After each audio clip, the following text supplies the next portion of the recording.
Assalamualaikum warahmatullahi wabarakatuh.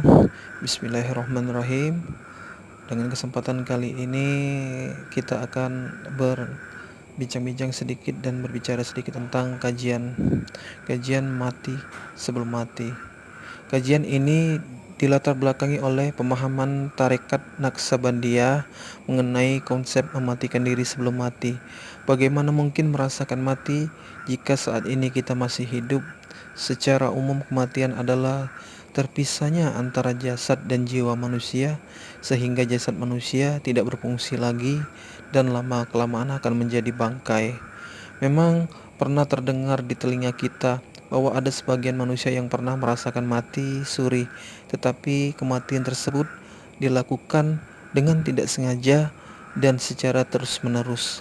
Menurut ilmu tantologi, ilmu kedokteran, mati suri adalah penurunan fungsi organ vital sampai saraf minimal yang sehingga diketahui ternyata hidup lagi.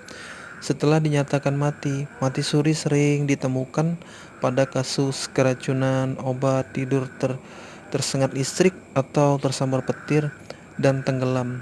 Agama Islam memandang bahwa kematian adalah terpisahnya jasad dan jiwa manusia sehingga akan menempuh alam selanjutnya, yaitu alam kubur barzah. Bagi orang yang taat menjalankan segala perintah Allah, maka selamat dari siksa kubur. Namun sebaliknya, bagi orang yang selalu berbuat dosa, maka akan merasakan siksa tersebut hingga sampai datangnya hari kiamat. Untuk itu, Islam mengajarkan agar kita selalu mengingat kematian, sehingga akan tubuh kesadaran bahwa setiap manusia yang hidup saat ini pasti menghadapi kematian. Maka rasa semangat untuk mendekatkan diri kepada Allah Subhanahu wa taala akan tumbuh pada diri seseorang. Jadi, adakah ajaran Islam yang menganjurkan kepada umatnya untuk mematikan diri sebelum mati? Serta apakah sama mati suri dengan mati yang dilakukan oleh jamaah tarekat Naqsabandiyah? Atau apakah seorang harus bunuh diri dulu sehingga merasakan kematian? Berbagai persepsi yang tumbuh di benak kita.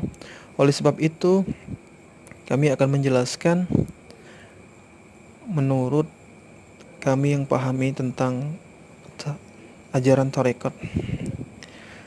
Bagaimana sesungguhnya konsep kematian diri sebelum mati dalam pandangan tarekat Naqsabandiyah?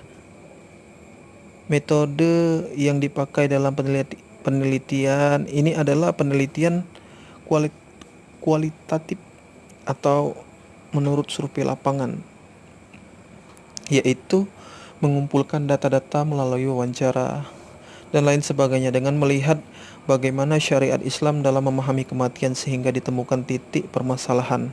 Dalam penelitian ini, sejauh pemahaman terhadap penelitian ini ternyata mematikan diri sebelum mati dalam pandangan tarekat Naqsabandiyah adalah seorang salik yang belajar mati sebelum mati, yang sesungguhnya artinya membayangkan dirinya seakan-akan telah mati, seperti dimandikan, dikafani, disolatkan, hingga sampai diantar masuk ke liang lahat, sehingga hati akan selalu dekat dengan Allah Subhanahu wa taala dan tidak tertipu dengan kenikmatan dunia yang sifatnya sementara ini.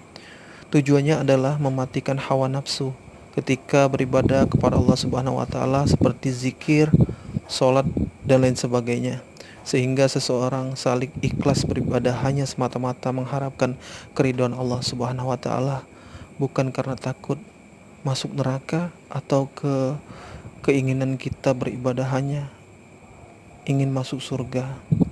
Jadi semoga apa yang kita bahas pada malam hari ini, pada saat ini dan pada siang hari atau siang malam pada saat Anda mendengarkan audio ini, semoga apa yang Anda pikirkan tentang konsep belajar mati sebelum mati itu bukan apa yang seperti orang awam lakukan. Demikian dengan audio yang singkat ini, semoga bermanfaat. Jika teman-teman ada masukan atau ada pertanyaan, bolehlah tinggalkan pertanyaan tersebut di kolom komentar. Oke, terima kasih saya ucapkan. Assalamualaikum warahmatullahi wabarakatuh.